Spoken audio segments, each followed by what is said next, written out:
What's up, my fellow horror gamers? Yesterday I reviewed the original cult classic horror beat-em-up, Splatterhouse, and today I will be reviewing Splatterhouse 2. I do own the Sega Genesis originals of Splatterhouse 2 and 3, but because of technical issues I'm going to have to review the version included in the Splatterhouse reboot on the PlayStation 3. Splatterhouse 2 was developed by Now Production and published by Namco. Splatterhouse 2 was released on the Sega Genesis and Mega Drive in North America on April 3rd, 1992, and released the next day on April 4th in Japan, and sometime later that year in Europe. Splatterhouse 2 was released on the Wii Virtual Console on July 1st, 2008 in Japan, and released in North America on August 4th.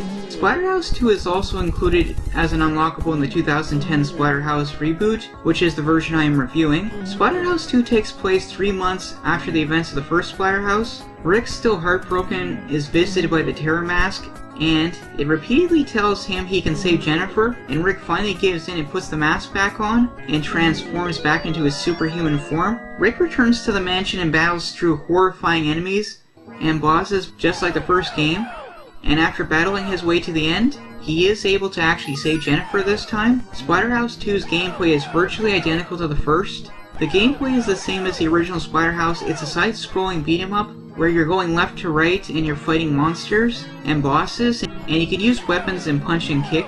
And there's also platforming, though I did notice there is more platforming in Splatterhouse 2, which allows for more variety. The biggest difference with Splatterhouse 2 is the environments.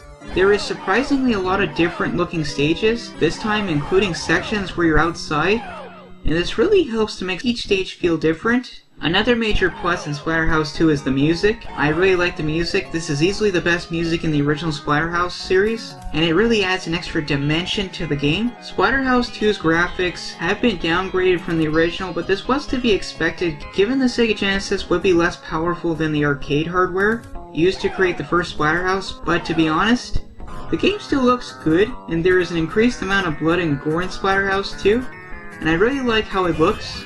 Splatterhouse 2 is debated among the Splatterhouse fanbase as being the best in the series, and it's a big debate because there are a lot of gamers who feel Splatterhouse 3 might be the better game, but to be honest, even though I do like the original, and I also really like 3, but I think Splatterhouse 2 is my personal favorite. But that being said, Splatterhouse 2 is not perfect, and while I feel it does make a few improvements over the first game, but it also seems to have shortcomings. First, while I feel the gameplay in Splatterhouse 2 might be better than the original because of the variety in the level design, but the lack of any new features and innovation holds Splatterhouse 2 back from being an outstanding sequel. The music is a step up from the first Splatterhouse, but the sound effects are a bit of a mixed bag for me. Controls is another big debate. Personally, I think the controls are pretty good, and they are very responsive, but some gamers feel the first game might have the superior controls, and I'm mixed on the subject.